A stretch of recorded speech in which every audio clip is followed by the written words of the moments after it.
Hello everyone, and welcome back to Competition Autobeam. For those of you unaware, we are a crowdsourced challenge series where players from all around the world engineer and design cars in Automation the Car Company Tycoon game, and race them competitively using BeamNG Drive's automation export functionality and time trial system. This is the results video for the second round of our third pole season, and this time around the theme was 60s premium sports cars. Some of the most iconic sports cars in automotive history can be traced back to the 1960s. The Corvette entered its second generation, whereas the Porsche 911 was introduced during the era and saw near immediate success.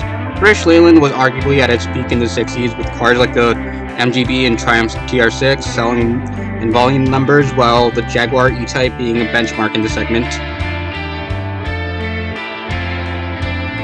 So what was going on at the time that made sports cars so popular? For a very brief history lesson, the 1960s were a period of great advancement in the automotive technology. Overhead cam engines, monocoque chassis, disc brakes, and independent rear suspensions were nothing new in the automotive industry, but they were quickly becoming the norm for the first time in the 1960s. Automakers often used their top-of-the-line sports cars to showcase their engineering capabilities as well as compete in sports car racing. For this reason, many consider the 1960s to be the golden age of sports cars. Many automakers whose names are long forgotten, like Triumph, AC, and Jensen, made a name for themselves during this time period, and many storied sports car nameplates like the Porsche 911 and Nissan Z can be traced back in here. For this round, the aesthetics brief was to make a two-seat sports car typical of the mid to late 1960s with an emphasis on prestige, top speed, and handling. Real-life inspirations for this round included the Chevrolet Corvette, Porsche 911, and Datsun 240Z. Now, without further ado, let's get to the competitors. First of all, we have my own team, Alliance Autotopia, with the Valdez Coraje GTA Spider. This Porsche-inspired roadster was unsurprisingly the only convertible this round, because let's face it, you all seem to not want to make convertibles. It is what it is. Powered by a Boxer 6 and rear engine configuration, the Valdez failed to make much of an impact this round, whether it was design, engineering, or lap time. Some interesting tidbits: it was the only car to use a single barrel eco carb configuration. It was the second heaviest car, and it had the highest service cost and price of the entire group. Next up is Alta Motorhouse with Royce DuPont as a solo constructor. The Swift RCS manages to look both like a BMW 2002 as well as a Nissan from the 1970s at the same time. Owing to the ungodly amount of fixtures used to design this car, it took home a first place medal in aesthetics. Well done. This was one of the front engine rear-wheel drive entries, a layout that is traditionally not done very well in Beam exports due to wheel spin and grip issues, but Mr. DuPont seems to have made the most out of it. The Swift also got first place in engineering thanks to having the highest drivability, reliability, and sportiness of the group. Power comes from a single overhead cam inline 4 with mechanical fuel injection.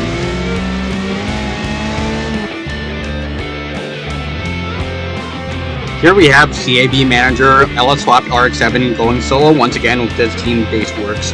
The Mercer Leviathan 304 track package is an extremely Chevrolet Corvette-inspired American muscle car, American muscle sports coupe. As you might expect from such build, it is front engine and rear-wheel drive with a 5-liter pushrod V8 and a 4-barrel carburetor setup. Owing to its powerful engine and long gearing, it had the highest top speed out of the entire bunch. Unfortunately, Baseworks was unable to get a podium this round, but we know they'll bounce back, right?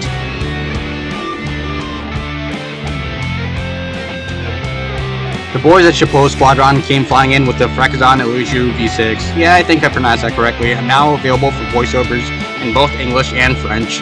Anyhow, Doom, Ding Kong, and Juan all built this TBR resembling French drop top quite superbly, as it got a third place medal in aesthetics.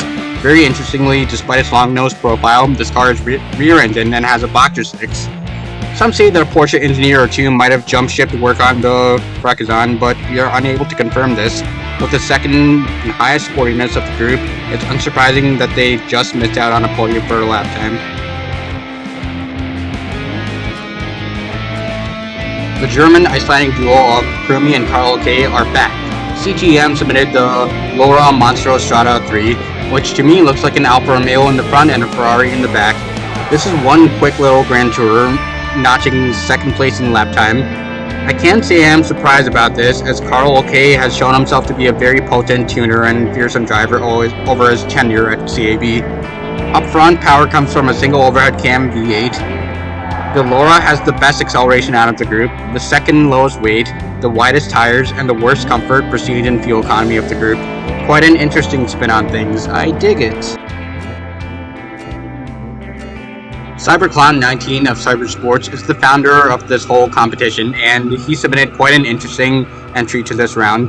The Arkand Presea 310 is a front-engine, rear-wheel drive, single overhead cam, fuel-injected, inline-six powered Grand Tourer that heavily resembles the Toyota 2000 GT. I think this is one of CyberClown's best-looking cars thus far, but it didn't do too well in aesthetics, unfortunately. It was one of only 2 cars with power steering this round, which maybe didn't do it any favors when it came to sportiness.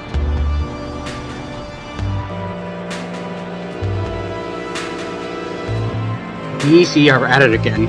Dutchy, Azotos, and Diva built the DEC Tamura 3300, a very long-nosed and very yellow coupe with a single overhead cam V8. Although the aesthetics were slightly controversial, DEC made out with second place finish in engineering. Looking over the car, it isn't hard to see why. It has the second highest drivability, reliability, and comfort, and the highest prestige of the group. A well-deserved podium for a CAB veteran. Well, group of CAB veterans.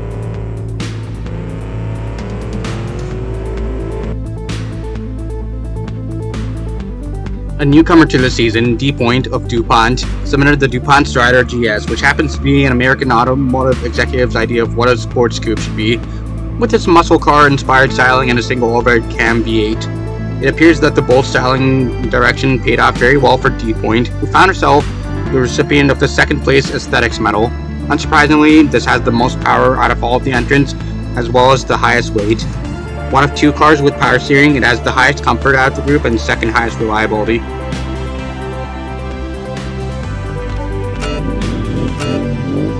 Joe O of Galway Engineering submitted the NWA EZ130. It's green. It looks like a Datsun. Not sure I have much to say about the styling otherwise. There isn't really much to look at. Oh yeah, it's rear engine with an overhead cam Boxer 4. Not much else to say about the car other than it was in a 3-way for the lowest reliability, so I don't see too many of these winding up on Bringer trailer come the 2020s.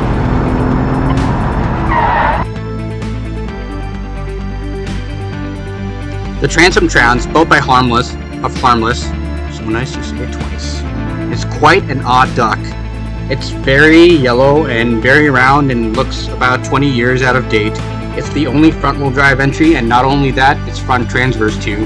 Power comes from a single overhead cam Boxer 6 with mechanical fuel injection and individual throttle bodies.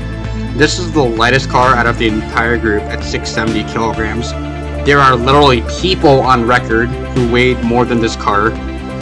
Despite its very poor drivability, its lightweight and its excellent cornering Gs earned Harmless a 3rd place finish in lap time.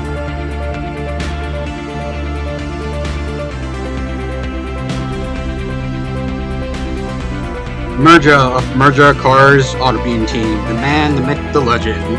He submitted the Janlowski Kimi Coupe, the only hatchback of the group. He had the second lowest aesthetic score, beaten only by Harmless's angry-looking yellow egg. He had the lowest power, lowest prestige, lowest price, and lowest sportiness, powered by a double overhead cam inline 4 that makes all of 100 horsepower. Did I mention that Merja had 13 corner cuts in this lap? You heard that right, 13. As a result, he was the honorary recipient of the I Should Never Be Allowed on Public Roads award. Osprey of Osprey Motors and Transportation is another newcomer to the season. He submitted the Osprey Mantis V8 Premium. As its name might indicate, it has an overhead cam V8. It is one of 2 mid-engine entries. It had fairly middling stats otherwise. Yeah, that's about it for this car. It's yellow and it looks like a Di Tomaso Pantera.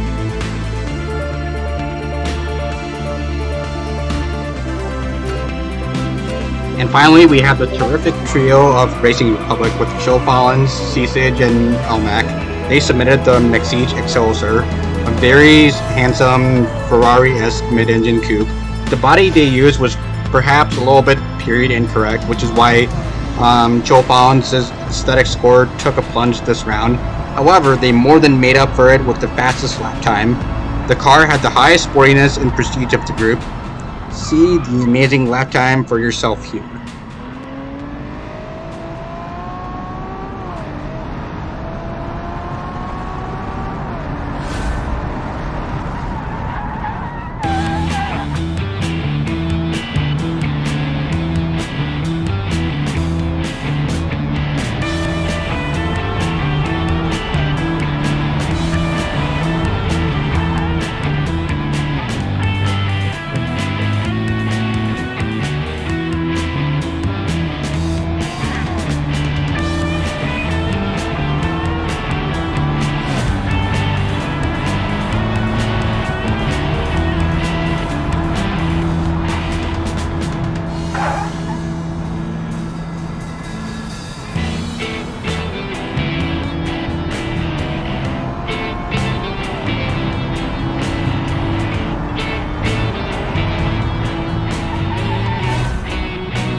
The results for this round were posted a while back, but you can see them for yourself here.